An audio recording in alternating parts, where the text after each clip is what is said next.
이제 임시정부 여러 요인들인데, 예, 조안구 선생. 참, 백범이 뭐라고 얘기했냐면, 임시정부는 거지 소굴이었다. 거지 중에 상거지가 당신이었다. 그렇게 얘기했는데, 예, 조안구 선생, 이동영 선생, 백범 선생, 이시영 선생, 아마 송병조 선생 같고, 엄왕섭 선생, 잘 모르겠고, 차이석 선생, 조성환 선생. 이 두 분은 지금 갑자기 예, 백범 뒤가, 이분이 안중근 선생의 동생입니다. 바로,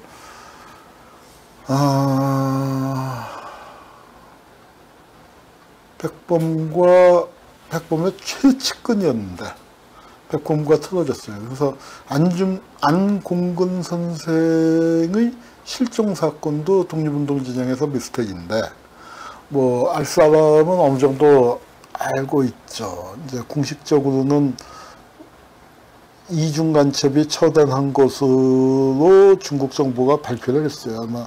근데 그거는 장개석 쪽에서 백범을 보호하려고 했던 것 같은데, 백범의 수하가 안중근도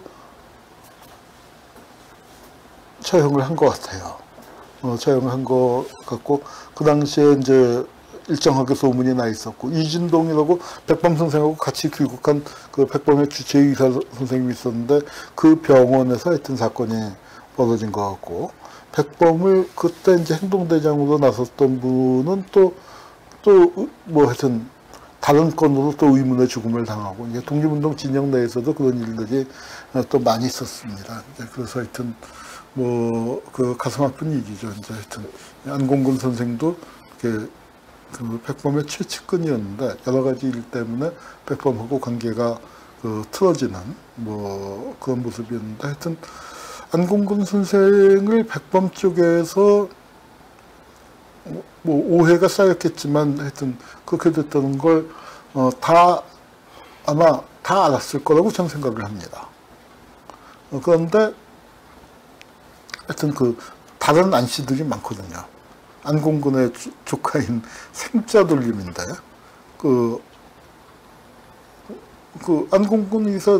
안중근 선생이 실종되고 난 다음에 안미생이 이 집에 백범 선생의 며느리가 되니까 그냥, 왜 우리 작은아버지 죽였어? 이런 분위기는 아니었던 것 같아요. 그래서 하여튼, 그러니까 이제 독립운동 진영 내에서의 이제 있었던 좀 비극적인 일 중에 또 하나, 였고. 광락원 여사가 돌아가셨을 때, 광락원 여사의 이제 묘비를 그 당시로서는 꽤 성대하게, 치른 거죠. 백범 선생이고 아마 김인 선생인 것 같아요. 요거는 중경의 토교라고, 독립은 임시정부 요인들, 임시정부에서도 거기 이제 얘기 들어보면은 한독당 쪽 분들이 사신대래요. 민족혁명당 쪽은 또 딴 데 모여 사셨고, 한독당 좀 이제 그렇게, 거주지가 틀렸었다고 하던데, 하여튼 이제, 뭐 거주지가 틀렸어도 또 나중에 가서는 이제 합작을 하게 되니까, 친하게 지낸 분들은 뭐 많이 내왕을 하셨었고요. 네, 광복군이 만들어집니다. 광복군이 만들어질 때 백범 선생께서 이제 기념사를 하고 있고, 지정천 장군이고요. 네, 우리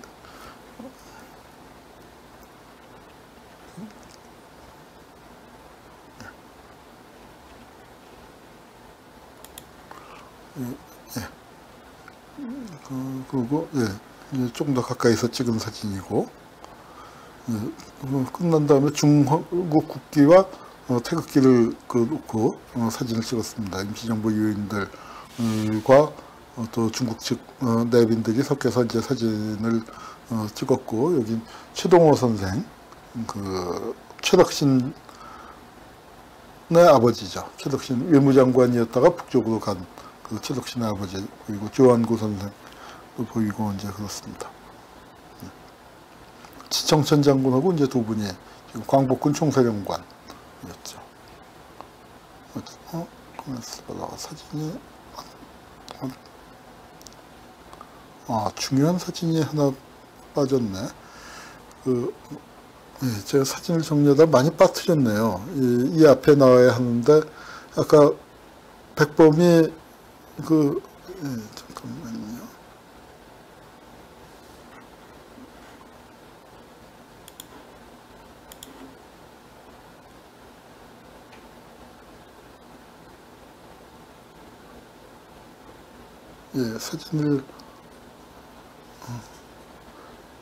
예, 사진을 빠뜨렸네요. 아주 중요한 사진인데, 안공근 선생 이 사건도 있었지만, 백범이 총에 맞아 돌아가실 뻔한 일이 있었죠. 38년도에 남목청 사건이라고 해서, 최근에 사진이 발견됐어요. 아마 올해 발견된 것 같은데, 작년 아니면 올해인데, 백범이 병상에서 가슴에 진짜 총탄 자국이 나 있는, 인터넷에서 찾아보세요. 남목청 사건, 김구 남목청, 김구 이윤환, 그렇게 치면 아마 사진 다 나올 겁니다. 백범이 가슴에 총을 맞은 사진인데, 파리에 계셨던 독립운동가 서영해 선생님이라고 계시죠. 파리위원회 이제 그쪽 관계하셨던 그분의 기증 유품을 정리하다가 거기서 사진이 나왔는데 진짜 총탄 자국이 선명해요. 현익철 선생은 돌아가셨고, 백범 선생이랑 유동열 장군이랑 총에 맞았는데 하여튼 두 분은 회생을 하셨습니다. 이제 그것도 독립운동 진영 내의 네 분이 심해서 일제의 사주를 받았다 하는데 명확하게 밝혀지진 않았어요. 주범이 사라지는 바람에 명확하게 밝혀지지는 않았지만 일제가 관여한 흔적이 보이긴 합니다. 그러니까 근데 독립운동 진영에 네 분이 없었다면 일제가 그걸 타고 들어오기도 어려웠겠죠. 그래서 하여튼 독립운동 진영의 네 분과 그러니까 일제의 공작으로 인해서 남목청에서 백범 선생이 총에 맞은 게 있었고, 여기 제가 또 중요하게 빠진 게 윤봉길 의사 의거 이후에 광복군이 만들어지기 전 사이의 일인데요. 뭘 하냐면은 중국 군관학교에서 한국 학생들을 교육을 시켜줍니다. 그 교육 과정이 안타깝게도 독립운동 진영이 하나가 되지 못하고 둘로 나눠져 있었던 게 뭐냐면은 김원봉 쪽하고 김구 쪽이 갈라져 있어요. 김원봉은 황포군관학교 출신이란 말이에요. 그래서 누구랑 친하냐면 중국 국민당의 젊은 군인들하고 친해요. 황포군관학교에서 거기서 동기생, 선후배 관계도 그렇게 연결되고. 백범은 누구랑 친하냐? 중국의 장개석과 고위층하고 친하죠.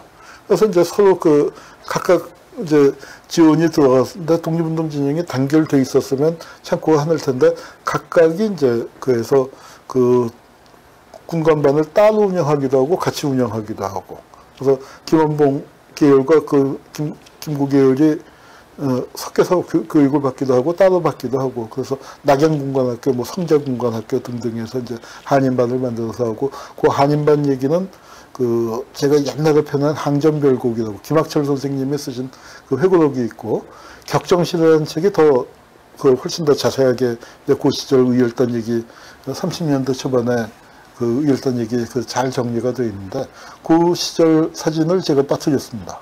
정리하다 보니까 남목청도 빠뜨리고 그랬는데 그런 과정을 거치는데, 그래서 이제 거기서 교육받은 사람들이 전지 공작 때 이렇게 되고 하는데, 사실 이 사람들은 상당히 많은 부분이 조선의용대 쪽으로 가버려요. 김학무 같은 분들도 그러고, 그래서 이제 남은 분들도 있지만, 그래서 조선의용대가 훨씬 더 청년들을 많이 모았습니다. 왜냐하면 백범은 그 당시에 청년들이 보기에 좀 낡았다고나 할까요?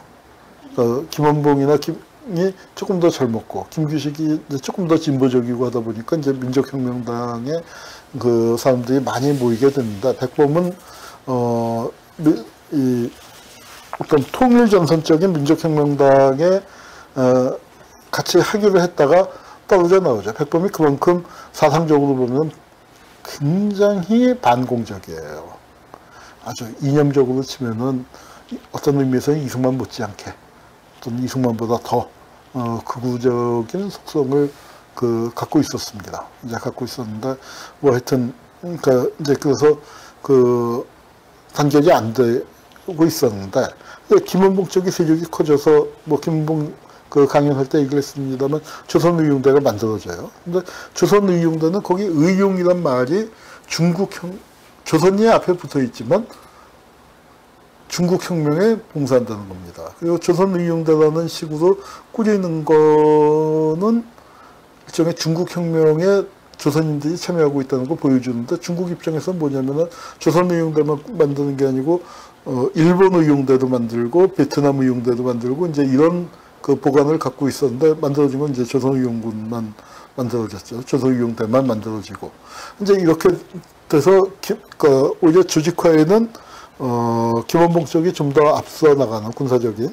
근데 이제 어떤 일이 생기냐면은 김원봉 밑에 있는 젊은이들은 중경에 있는 게 마땅치 않은 거예요. 중경은 좌후방 아니에요. 일본군 콧배기도 보기가 어렵습니다. 나중에는 이제 중경에 폭격을 일본이 많이 하고 그렇습니다만, 그러니까 피 끓는 조선 청년들은 전선에 나가서 일본군과 직접 싸우고 싶은데, 그렇게 되니까 이제 중경에만 있고 이제 이렇게 되니까 답답하다가 해야다가 결국 이제 또 한인들이 낙양 쪽으로 이제 많이 가고, 예.